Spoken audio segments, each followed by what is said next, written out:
Welcome to, and can you believe it, episode 20 of The Agent's Angle with me, Jonathan Booker. And me, Peter Paleologus. No, I can't believe it, Jonathan. On this week's episode of The Agent's Angle, we look at the scrutiny of another big English Premier League club in regards to agent matters and the use of unlicensed agents. And if you thought unlicensed agents were unwelcome, there is news of the unwelcome aspects of European politics seemingly stirring up the agents world. And there's also a look at bonuses, the impact they have on players, clubs, and of course agents in the past, the present, and maybe the future. All that to come on this episode of The Agent's Angle.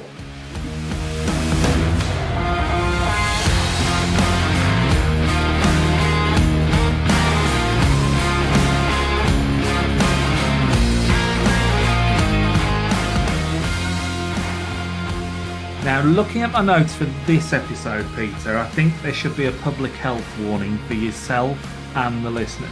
Because looking at the topics we're going to cover, I think my soapbox is going to need reinforcing, and I think some of the sentiments this week may well prompt similar feelings from those listening. Yes, we have a variety of topics and issues we're discussing today. It's a chance to discuss an important topic in terms of one of the key areas of agents when they negotiate player contracts, as well as how the European Union laws or policy may affect outcomes of European court hearings on agent fees and football agent regulations. So some really hot topics. Yeah, and on last week's episode, we looked at a breaking story involving a big English Premier League club and an investigation into alleged irregular payments regarding agents. And as time goes on, it develops further in regards to player contracts and agents this time. So we're going to park Chelsea for this week and see how that story develops as more information comes out. However, another week, another club, and irregularities in regards to agents. And it's another English Premier League club. It's Tottenham Hotspur this time. But it doesn't appear to be so simple to say the club is the sole guilty party here, as there seems to be accusations not just levied, if you pardon the pun, at Spurs, but also the player, a licensed agent, an unlicensed agent, the manager of another club, which I think was the selling club at the time, if reports are to be believed. You can't sanction the player or manager implicated from 15 years ago, as they are both now supposedly retired. Neither can you sanction the unlicensed agent at the time. And to use the FA's long-standing catchphrase here, what do you do about unlicensed agents? Well, we can't do anything, as they're unlicensed. Jonathan, I agree with you in terms of the way you've rated that. How do you prosecute and investigate something that is very old? I admit I'm a big fan of Ange Postecoglou, another Australian. But leave that aside. The current players, the staff at Tottenham have nothing to do with this. This is 15 years old. The article we're focused on here is revealed Spurs and Defoe appeared to break agent rules, but FA did nothing. Matt Lawton, The Times, 21 November 2023. A spokeswoman for the FA said in this article, the case was heard by an independent arbitration panel 15 years ago. The FA was not a party to the arbitration. It is unclear how much information was shared with the FA at the time, and no disciplinary action was taken. If there is new evidence which was not available at the time and which suggests serious breaches of our rules took place, we will review it. Now, there's two things for me to keep in mind here, Peter. The first is the role of the FA, the English Football Association, in all of this. It appears from reports they were aware of reported breaches in this case and the subsequent Rule K arbitration on a dispute relating to the matter. But it seems no action was taken. And yes, we're talking about Rule K again. The FA are reportedly claiming they didn't receive the ruling and relevant information from the Rule K arbitration. Now, the FA are reportedly claiming they didn't receive the ruling and all the relevant information from the Rule K arbitration. Now, I accept arbitrations are largely confidential, much like mediation, unless the parties agree to disclose or it's in somebody else's interest. But this is an FA-specified process. And it was my understanding that the FA, in such processes, if it was a breach of a regulatory matter arising from such an arbitration process, they would be made aware of it. And if it was in the interest of other participants within football, the matters of a Rule K are published in some of the cases. Now, to top it all off, as you pointed out in the statement from the FA spokeswoman, they will only reinvestigate should they be provided with all of the information from the Rule K. So what's changed from it being confidential to it now not being confidential? And the other thing, as we've already pointed out, what on earth are people expecting to happen after 15 years after the event? Firstly, which regulations apply? Second, do FIFA get involved, as it seems to be a member association partly at fault in not upholding the FIFA regulations at the time? And then again, which regulations apply from a FIFA aspect? Who do you sanction and how? Possibly the club exec alleged to be involved, maybe the licensed agent, as that licensed agent who is alleged to be involved in this case is actually registered on the FIFA platform when I checked earlier today. And they're likely to be an FA registered intermediary as well. The manager and the player, as I said, they're supposedly retired. So what you're going to do there, I do not know. Could you impose a 10-point penalty on the club that season, which would take them from 11th to 17th? I think it's the 2007-2008 season. And they would escape relegation on goal difference. And then you redistribute the monies for the places in the Premier League to the other clubs affected.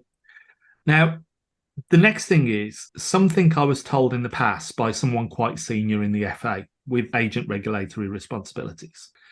And it was probably around 2015 that I was told this. They said they wouldn't sanction retrospectively on old regulations. Now, maybe that's correct. Then again, it might be another excuse, and one of many, I have to admit.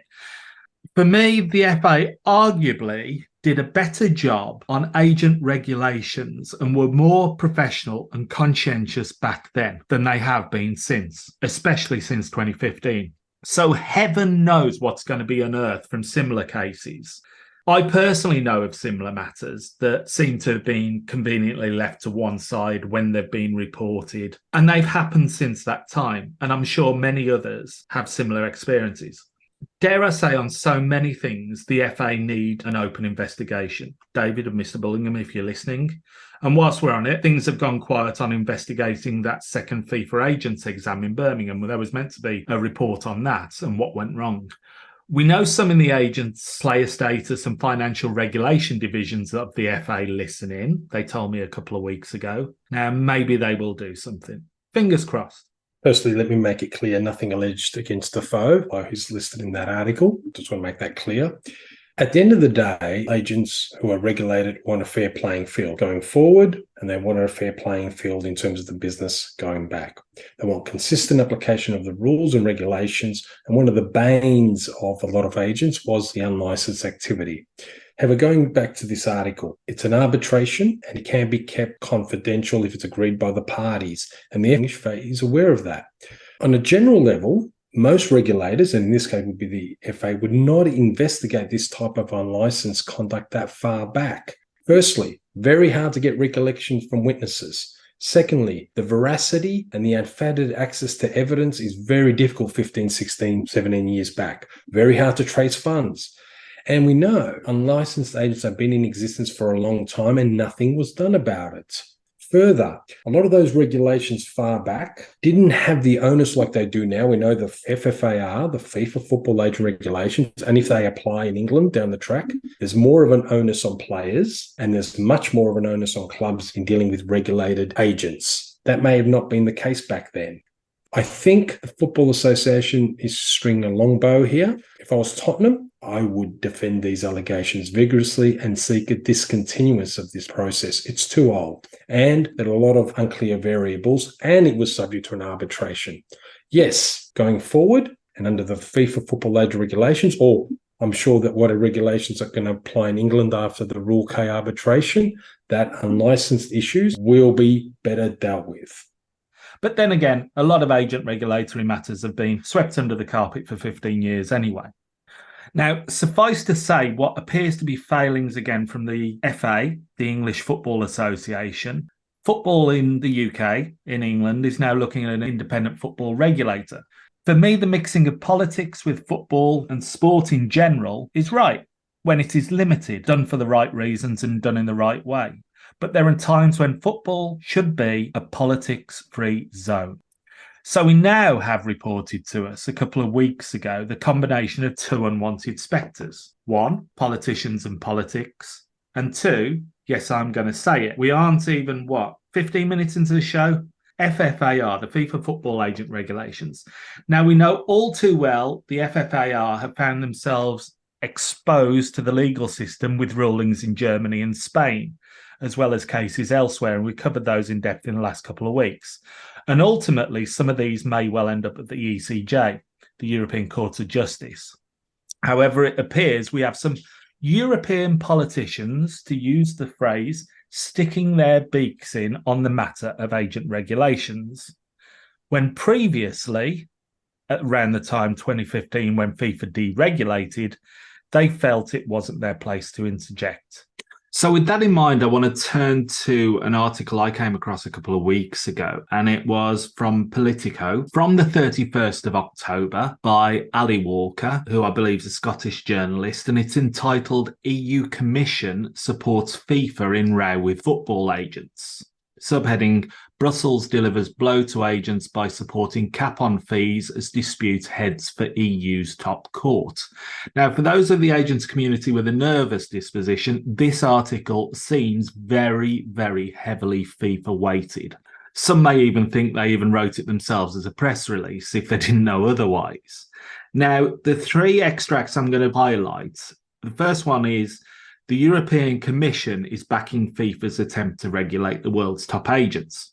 Now, this first line pretty much sums up the problem here with this article and the narrative that's coming out, because it isn't just the world's top football agents that the FFA are affecting. It's affecting a vast proportion of others in different ways, but also very significantly and very detrimentally. The second extract reads, the Commission's legal service said the defendant has plausibly pointed out that very high agency commissions, which are decoupled from the cost of consideration, create a strong incentive to exert massive influence on the players, in particular in order to force an early transfer. Now, my basic legal comprehension, Peter, and you'll correct me if I'm wrong here, is that the amount of consideration is not a legal judgment. The amount of consideration is to be agreed between the two parties, whether it be a player and an agent, a club and an agent, and it is quite possible that one of those parties might say no to the consideration as part of that contractual agreement and negotiation. And if it was the case that consideration fell under this, shouldn't all transfers of players be looked at in a similar way to deciding a transfer fee, if not actually the player's salary, as those fees are decoupled from the cost of consideration as well? One club may see more value in a player than another club. They may offer more on the transfer. They may offer the player a higher salary. That is just the way the business works. And the third extract is regarding the ban on agents representing the player, the buying club and the selling club in the same deal. The Commission said this regulation also appears suitable to combat that potential conflict of interest. Now, if they were so precious on this, they would surely look at any form of dual representation, including the permitted dual representation in the FFAR. As I said, this article seems very biased, very one-sided, but the important thing is that there's actually a response to the question in regards to this report from the Vice President. And this reads, the Commission is not in a position to publicly take a position on matters raised before the CJEU at this stage.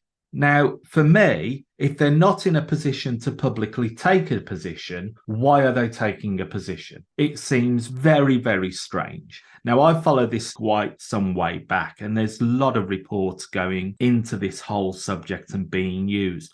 One of them may well be the PACE report by George Fuchs, who I believe is a Scottish peer. And I watched Mr. Fuchs' presentation on the matter to the European Commission, and I think his report may well be some of the weight behind this recommendation and this so-called support for FIFA.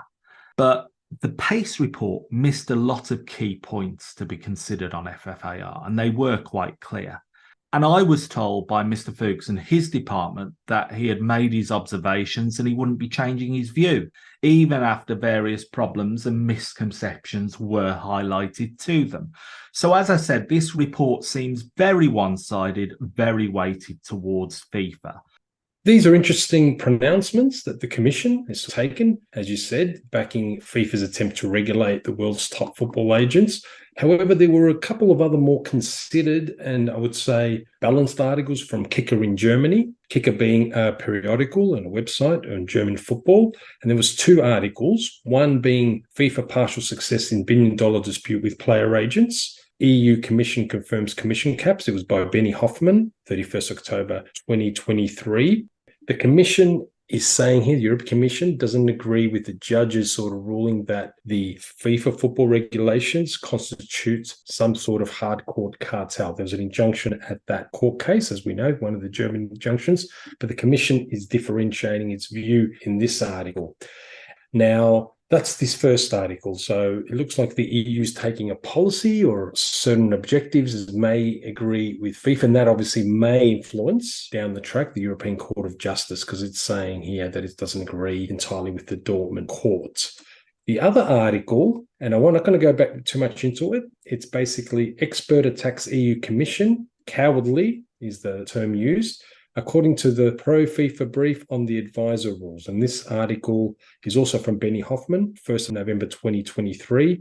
And in this article, European Union View has received a very interesting rebuke from a European Football Association agent official. And to discuss these articles in greater detail and the seeming interjection and recommendations made by the European Commission to the ECJ, we are pleased to welcome onto the agent's angle the agent representative interviewed in the latter Kicker article, Gregor Reiter. Gregor was the managing director of the German Football Agents Association until 2020. And if I am correct, actually founded the association back in 2007. And he now serves as counsel on the board of EFAA, the European Football Agents Association. He's a regular guest lecturer and publisher of articles for various universities around the world and received his doctorate examining player transfer regulations since the momentous Bosman ruling. As well as being a specialised sports lawyer at Wimper Attorneys since 2017, he was also in 2023 appointed as a member of the first of the new FIFA Agent Working Group. Gregor, welcome to the show, and I hope your introduction was accurate. Thanks, Jonathan. Very accurate. Yes, thank you very much. Well, that's nice to hear. Thank you, Gregor, for coming onto the show. We really appreciate it. I just want to get straight into it. And as Jonathan mentioned, a couple of articles from Kicker.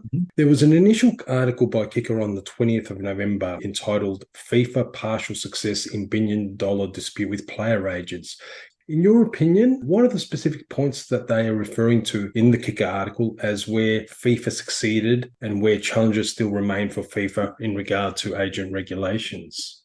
Well, Peter, that article that you're mentioning refers to a statement from the European Commission that they made in favor of the new FIFA agent regulations. And it's in a couple of ways, it is misleading because, first of all, it is not part of the legal battle. The EU Commission is part of the executive organs of the European Union and not part of the the judicative organs of the European Union. So they don't have anything to do with any legal battle. And secondly, to understand the relationship between FIFA and the European Union, you must understand that FIFA has for many, many, many years remained a stir presence in Brussels and has been lobbying, especially the European Commission, for many, many years in their favor. So saying that is a partial success in the legal battle, that's wrong. And also saying that is the opinion of the European Commission, that is also wrong. That might be the opinion of some, but it's for certain not the opinion of the European Commission. There actually was a second article on the 20th November 2023 entitled Experts Attacks the EU Commission, and in brackets, cowardly. You were quoted in this article where you critiqued the EU Commission. Could you briefly share more details on your primary concerns about the Commission's comments and how you were quoted in this article? Yes, of course. As we know, there are legal battles concerning the FIFA football agents regulations in various countries. And one German court, the District Court of Mainz, has already sent the case to the European Court of Justice in Luxembourg. And my concern is that the European Commission, as part of the executive organ of the European Union, has no part whatsoever in either criticizing or pointing a way in an ongoing legal battle. The dispute concerning the FIFA football agent regulations has been presented to the court and is now left to the courts to decide that. It is not part of the political body of the European Union to comment on that. And by having done so, in my eyes, they have actually infringed with the independence of the court system. And that was one of the reasons why I called them cowardly, and the other reason why I called them cowardly. If they so believe that that is all true, what FIFA is doing, then go to Parliament and make a law. But the reason why they're not doing that and rather having the battle played out in court is because they fear the price they have to pay politically for that. It could very well be that if they try to push a law through Parliament or through the European Parliament, they would lose, or that law again is being challenged in national courts. And it would pretty much underline that not even the European Commission is above the law. The Kicker article suggests that the legal dispute with FIFA revolves also around solidarity contributions, which we know relate to transfer of players and payments to clubs. Could you explain this concept and why it has become a point of contention? Because it seems a little bit odd to talk about solidarity contributions when we're talking about agents' regulations. You're absolutely right, Peter. It is odd. And it's actually the legal battle does not revolve around the solidarity mechanism in the FIFA transfer statutes. But FIFA has always used the solidarity payments as an argument to curtail the agent fees. They've always said it can't be that the agent fees that are being paid by far outweigh the solidarity payments.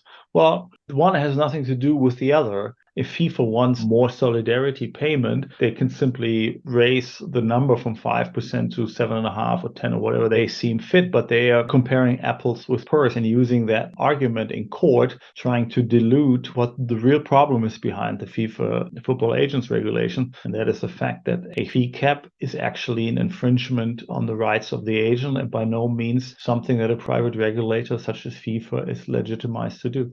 Gregor, you and I have known each other, and Peter's known you as well, going back many, many years. And for people who don't know you, you're actually one of the more reasoned and sensible voices in the agents community and looking at agent regulations. Thank you, Jonathan.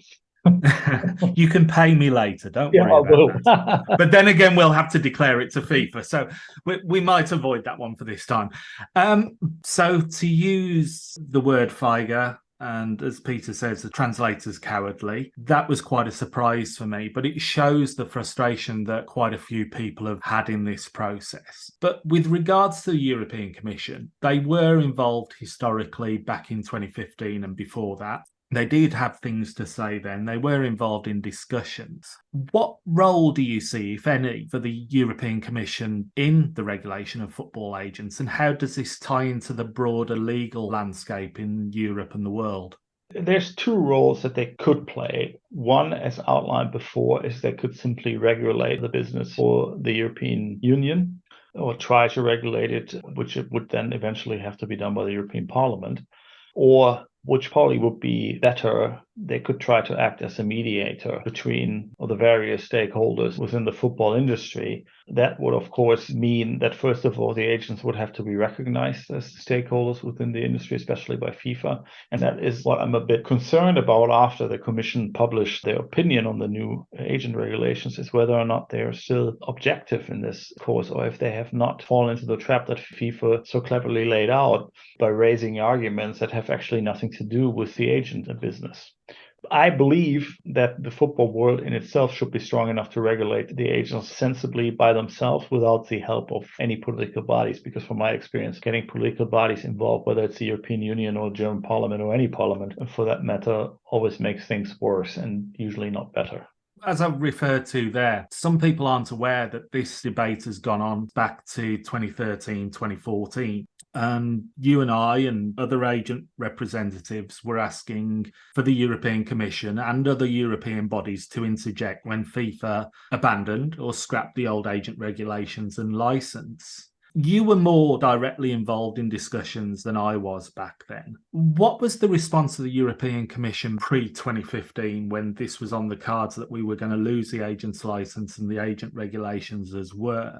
So what was their response back then? And what do you think has prompted this change in their approach? Well, as far as I remember, back in the early 2010 years, when it was discussed that the agent regulation needed to be reformed, the European Union pretty much did serve as a mediator between the various stakeholders. I remember being present at some of the roundtables that the European Union organized in Brussels. To be frank, none of them served to be very helpful for various reasons. So when FIFA finally did abolish the agent regulations in 2015, it was actually the European Football Agents Association, which was the first one to voice their concern and said this is a step in the absolute wrong direction. And back in 2015, we predicted the chaos that eventually came out of that deregulation. And as far as I remember, the European Union really didn't do much back then. They simply accepted the fact that FIFA decided to abolish the agent regulation, and that was it. There was no, after 2015, after the abolishment of the agent regulation up until just recently, as far as I remember, there was no, there might have been one, no, there was one meeting that we had in Brussels. I remember that. That must have been early 2016. It must have been in May or something like that, because it was really, really hot. We were sitting in a room up in the attic, 16 people, very high-ranking people from all over football in Europe, to members of the European Commission that really didn't have any clue about what football really was and how football business worked. So my last memory of them is, they weren't very helpful. Yeah, I seem to recall the general feedback that I got is that the attitude was that they didn't feel it was their place to interject, which is quite surprising now that we're seeing this interjection and these recommendations. So it's a big shift. Now, drawing on your legal expertise, the various media reports around this subject is that the European Commission is backing most parts of FFAR. Yeah. What's your view on this, and will this affect the German cases, one with an injunction, one without, that have now been referred to the ECJ? Well, in as far as the German cases are concerned, in the one where the injunction was granted, which is the Dortmund case, that has been appealed, and the appeal will be heard in court on January 24th on the appellate court in Düsseldorf. And I can vouch for German courts. They don't like it when politics interfere with ongoing legal processes. They really don't care, especially the German Federal Supreme Court is very outspoken when it comes to that. Once a case has reached the realm of the courts, they basically very bluntly tell the politics, stay out of it. This is our job. And as far as the European Court of Justice is concerned, it's very, very hard to predict what the ECJ will actually have to say with regards to the FFAR. One interesting judgment that is coming up will be the Super League judgment on December 21st. And I'm certain that you can take from that judgment how the court may lean when it comes to the agent regulations. But again, I'm a bit more concerned with the ECJ because the ECJ, unlike the German Supreme Court, does take political opinions into consideration. Yes, they look at policy and public interest and a lot of other political concepts. Gregor, I recall that we were at the Bundesliga and the German FA conference on agent regulations in Frankfurt several years ago. I think you're part of the organising committee prior to when the introduction of the regulations in working with intermediaries came in. It seems back then there was some attempt by the German FA and the Bundesliga to understand the impact of the intermediary changes. So there was a round table, there was discussion, there was presentations. How do you foresee the relationship between football agents now and governing bodies evolving in the future, particularly in light of these legal battles that we've seen in Spain, in Germany, now the ECG, and obviously ongoing regulatory discussions? Well, I mean, for my personal opinion, I don't think any legal battle on questions of substance, as the one we're faced here, should have any impact on the relationship between organizations. I mean, obviously, the agents aren't happy with being presented by a fee cap. There are lots of legal questions around it. Spanish court and a German court have actually ruled in favor of the agents. And in a country that is governed by the rule of law, it is our right to take a problem, an open legal question, to the court. So it should not have any influence on the relationship between the agents and the national FAs. With FIFA, I don't know. FIFA tends to be let's put it that way. FIFA sometimes wonders why they are subject to courts. That is at least the feeling that I get. They view themselves as the world governing body of football, which they may or may not be. And from the statements that I've read and heard after the decision of the Court of Arbitration for Sport in July, for them, the CAS judgment is the only relevant judgment because according to FIFA, the Court of Arbitration for Sport is the only world sport court. So I don't know how the judgments of the ordinary courts will influence the relationship between FIFA and the agents. But on the other hand, the question really is if there has ever been a relationship between FIFA and the agent over the past years, or if the talks that have been held with FIFA since 2018 weren't simply meant to play the agents and to calm them and do whatever they want to do. I mean, for FIFA to do whatever FIFA wants to do. Yeah, the major cases are in Europe. I mean, I'm based outside of Europe, Asia, Australia. And I speak to a lot of colleagues in Africa, in South America, North America, and everyone's concerned about the caps. In your view, what are the most crucial aspects of the football agent regulations that have been brought in that need attention and refinement? Yeah. And I don't just mean the caps, which is obviously fundamental, but other areas that you're concerned about. There's two areas that I'm actually even more concerned about than with the fee caps. First, Article 13, which calls for the clearinghouse system. I myself have a problem with entrusting millions and millions of dollars to an organization that in itself is extremely intransparent. The second huge problem with the agent regulations is the fact that, let's assume for a second that these agent regulations will actually come into force, that the ECJ says, well, they're all fine. FIFA has no chance whatsoever to enforce them. Zero. Because they lack the knowledge of how the agent industry really works. They lack the capacity of actually enforcing them. In order to enforce these regulations, what FIFA would need to do is they would need to open up a sort of district attorney's office within the FIFA organization. They would probably need at least 50 to 100 people in that organization, and that department would need to be run by people that actually understand how transfers work and where to look for. And there's absolutely no chance they're going to do that. What will happen is, in combination with the clearinghouse, obviously the clearinghouse will always only show that of every certain deal, 6% of 10% or whatever is the cap fee, that has been paid. So Infantino will walk out and say, see, I drained the swamp. It worked. It's only 6 or 10% that are being paid. Here are the numbers from the clearinghouse. What they don't understand is that from the angle that I have as an agent, what has always happened in the past, clubs and agents will find ways around it. From a Premier League's point of view, it's actually fairly easy to find a way around these regulations because the Premier League clubs, unlike the German Bundesliga clubs, are owned privately. And what stops the owner of any Premier League club of not paying the agent for some consultancy that he did? And that payment will be completely outside the control of FIFA. So in the end, if these agent regulations come into force and they are not properly being enforced, which I don't see happening right now, they basically will lead to more intransparency within the market. And the goals that FIFA tries to reach, they will not be able to reach those goals with these regulations.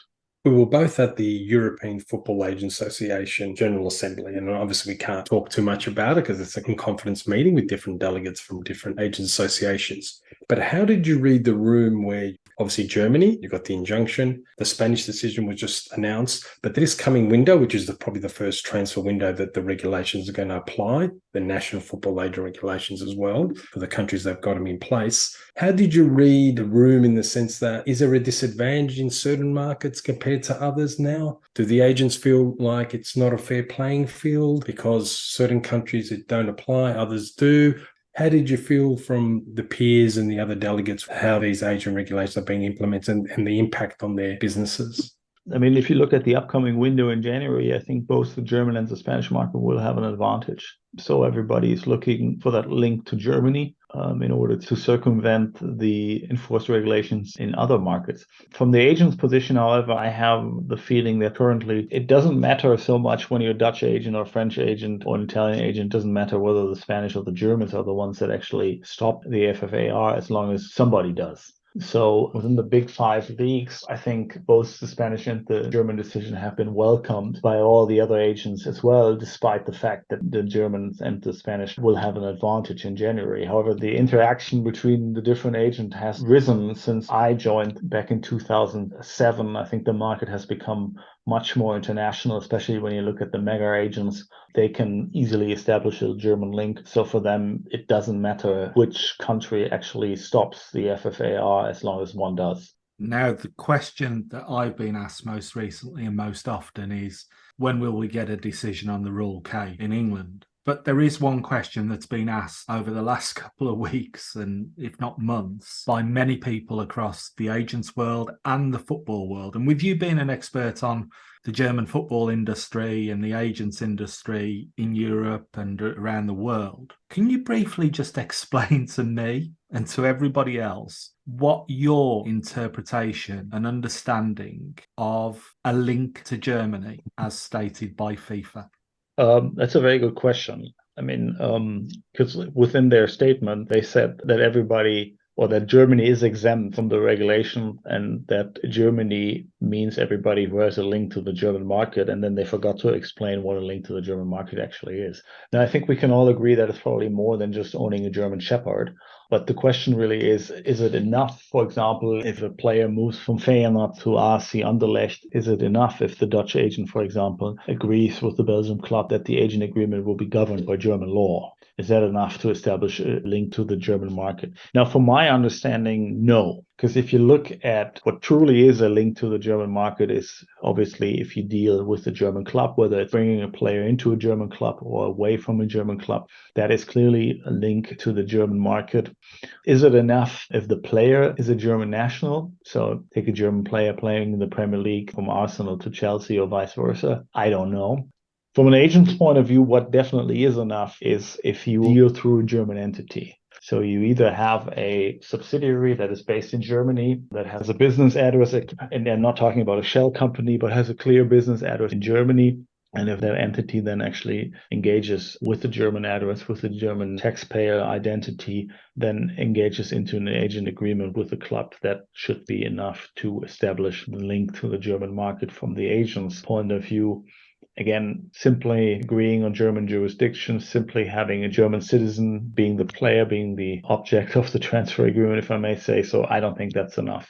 So from an agent's point of view, I would suggest go through your address book and give those long-lost German friends a call. You might need them in the January window. That's brilliant, Gregor. Thank you very much for that.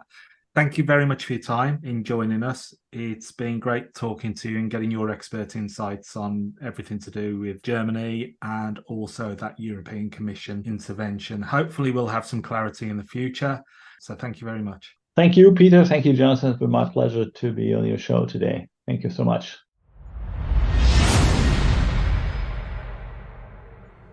It's always interesting to hear what Gregor has to say, especially on the European matters regarding the agents world and the legal aspects of it.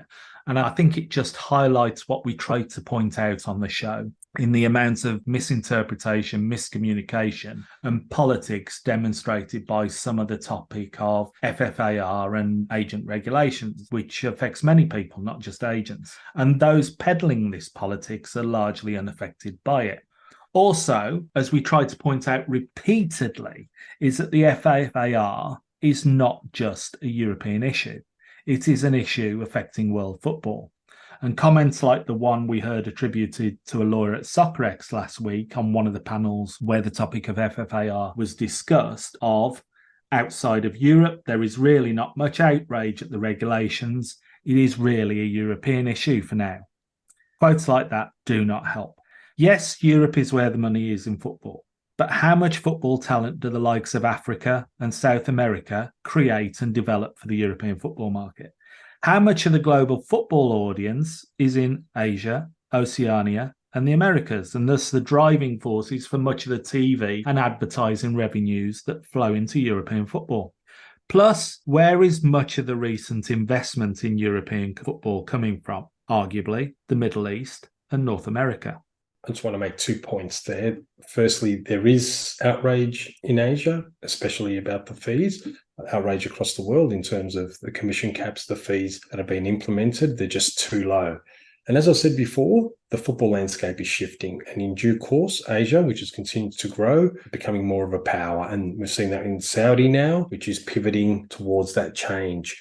But yeah, very interesting analysis and observations by Gregor. I think he sort of highlighted the whole sort of EU, but also the German link very, very well, and really provided some really important insights for our listeners. Now, we're going to lighten up, get away from the EU policy and legal and the politics of it all. As we mentioned last week, we are taking a break from the NFAR, the National Football Age and Regulations, as matters seem to have stalled, as various injunctions are in place. Not many new National Football Age and Regulations have been released.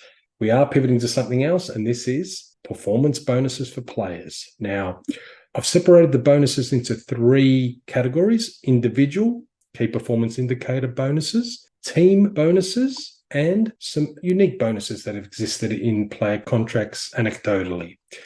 I'll start from the top, and that is the individual bonuses that most football player contracts see. In the first one, the appearance bonus is about receiving an appearance fee, and bonus are inserted in terms of increasing the weekly salary once a certain number of first team starts have been made by the player. That's pretty specific, and it's payable on specific dates and for a specific amount of money. So appearance bonus, how many appearances? First team appearance, of course, I'm talking about.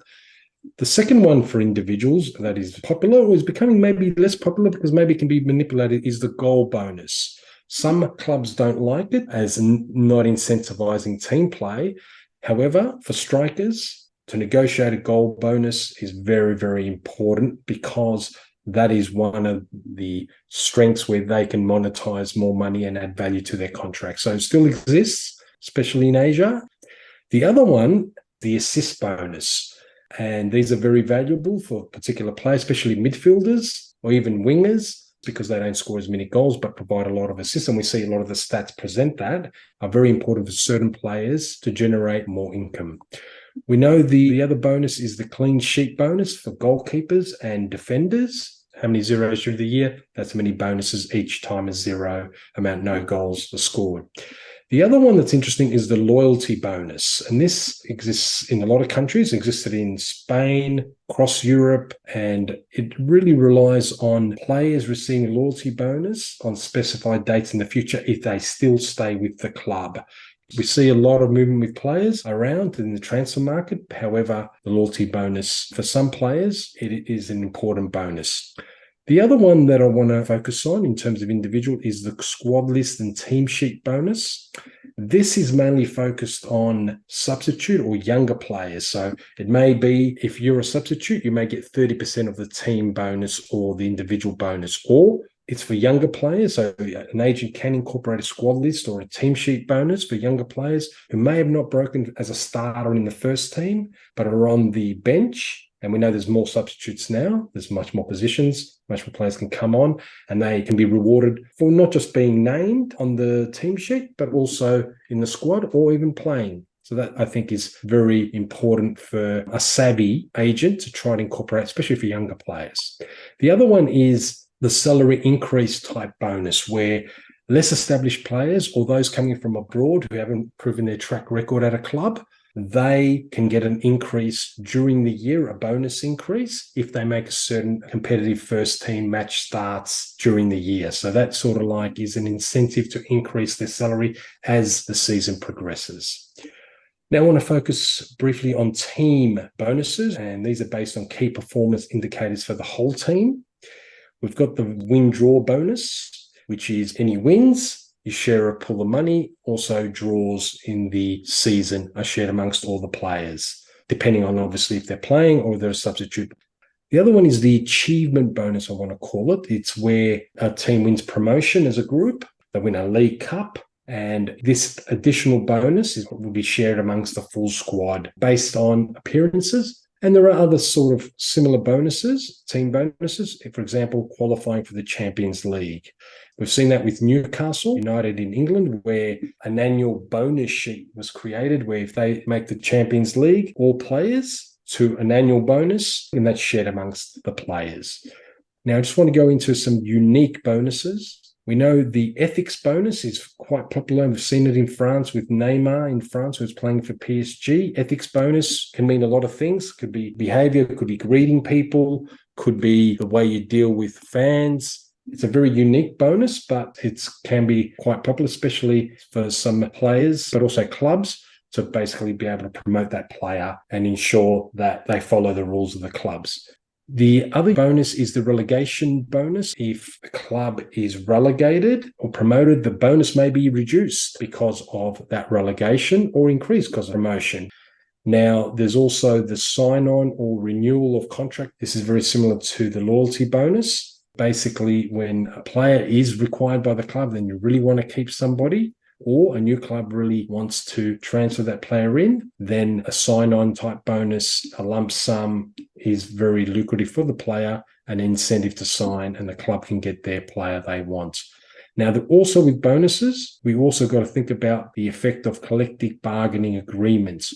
For example, in Italy, the FA there, Serie A, there is one in force that it regulates payments to players. It regulates basic salary, and that must be paid at certain times, while it allows for bonus to be paid in different ways, depending on the player. So collectively, all the players have to be paid their salary monthly basis. That's the agreement, the collective bargaining agreement. So that gives flexibility to agents to try to generate more income for their player based on a bonus schedule in the contract. And the last one I want to focus on is, we've seen it lately, that bonuses are negotiated on data and analytics. Agents are starting to utilize data. They see importance in data, so they can establish the true value of a player to the team.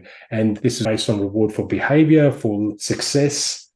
We've also seen the Manchester City chief executive, Ferran Torrent, I believe he's moved on, but he developed at FC Barcelona. He set up a very interesting approach in terms of bonus, the way it should be paid. 2/3 are fixed. That's the salary, and 1/3 of the salary is variable based on success on the team and the player. This is a very interesting model, and it's developed by one of the finance directors, and we're seeing that a little bit more. The other thing is, there's been increased financial regulation in the game, and with financial fair play, we're seeing a lot of that. So clubs sometimes don't want to have the high basic wages and are moving more towards an incentive-based model with players and building a contract around that. For the agents, you have to be flexible. You have to see the player, have they got the ability to meet a lot of those targets, especially the individual ones, and build your contract around that. It's not just about the salary, it's about the incentivizing the bonus structure. And we all need to be skilled as agents in that regard, because variables, add-ons, bonuses, as I've just discussed now, are now very much a part of the wage structure and the incentive structure in player contracts. So that's my summary of bonuses. Bonuses for me are a double-edged sword. Maybe it's my old coach's hat on. I don't believe in a lot of bonuses. I believe in a team wins together and they lose together. And if you are a professional, you go out and do the job to the best of your ability, no matter if you're going to get a bonus for this, that, or the other. And some people will scoff at that and some people will laugh at that, but it absolutely bewilders me. The other thing is that some of the national football agent regulations previously actually specified, and I take England as an example, non-guaranteed income for the player, the agent couldn't actually earn a commission off. So some agents might be reluctant to do that if they're totally self-interested. And we know, if we're honest, that a lot of people in the industry are self-interested. They're not interested primarily in the client. So we've got to look at what non-guaranteed income is. And I would say in a footballer's career, non-guaranteed income is everything. It could be his salary 2 years down the line if he's sold in the next transfer window. That's non-guaranteed. So we really need to look at this. And even though it isn't as complex as arguably our friends over in the States and the NFL have to deal with caps caps and guaranteed income and non-guaranteed income, it's still quite complicated. The other thing is, you mentioned the ethics bonuses, the good behaviour bonuses, and I think that's a great thing for young players. Rather than fining them, actually encourage them to behave in the right way. And I think that's a great thing. And the first time I saw that was a very prominent high-level Premier League club in the contract negotiation I was dealing in there. And it was a very welcome sight, and it worked well.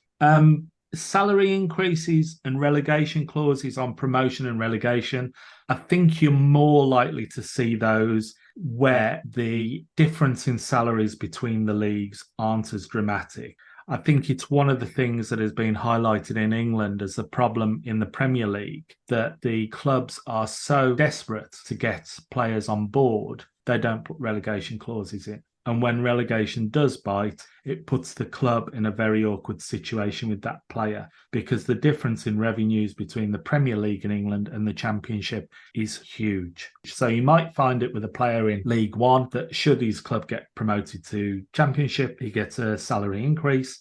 If they get relegated to League Two, he gets a salary decrease. And the final thing, and I'm going to be a bit contentious here, there has been cases where people have asked questions over bonuses come the end of the season, and it's seen rather strange selections on team sheets come the end of the season when there's nothing to play for. It's seen strange substitutions in matches where there again is nothing to play for. The result is already resolved and somebody miraculously comes on in injury time and never touches the ball, but it seems to be an appearance bonus that has been involved. So there's questions to ask there. I'm not a huge fan of bonuses unless they're for the right reasons. I know it's part of the sport, it's part of the game. I mean, it's part of the game between agents and clubs, players and clubs, so on and so forth.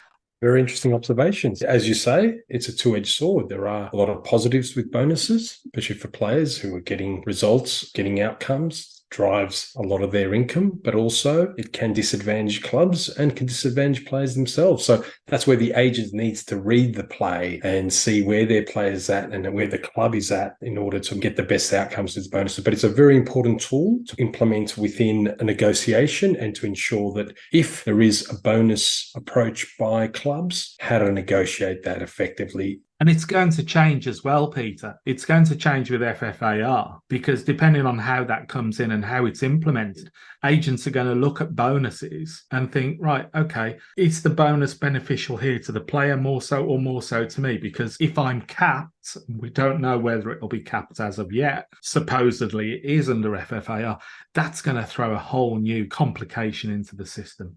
It is, as are the aspect of other services that are outside of football agency representation of the employment contract. So it's, interesting times ahead.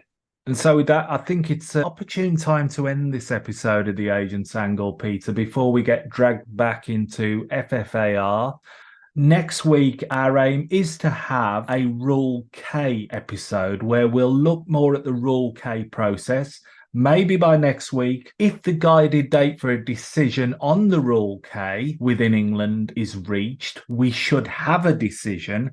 However, as we mentioned before, it may be pushed back further.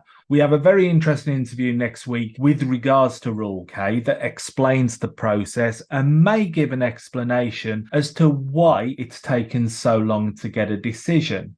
And also with the matter we discussed this week in regards to Tottenham, that should also give a bit of understanding what the Rule K process is and how it actually works. So remember, folks, it's much appreciated if you can like the podcast on the various podcast channels, whether it be Spotify, Google, Amazon, or indeed Apple.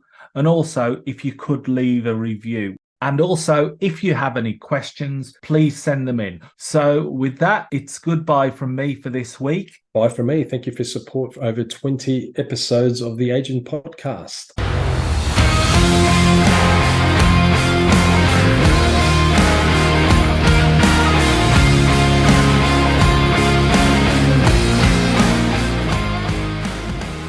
The purpose of the Agent's Angle podcast is to provide news, information and facilitate discussion on regulatory matters, policies, business trends and issues affecting football agents worldwide. The opinions and recommendations presented in this podcast are for general information only and should never be considered legal or professional advice. Furthermore, the views expressed by guests are their own and their appearance on the program does not imply an endorsement of them or any entity they represent. Thank you for listening.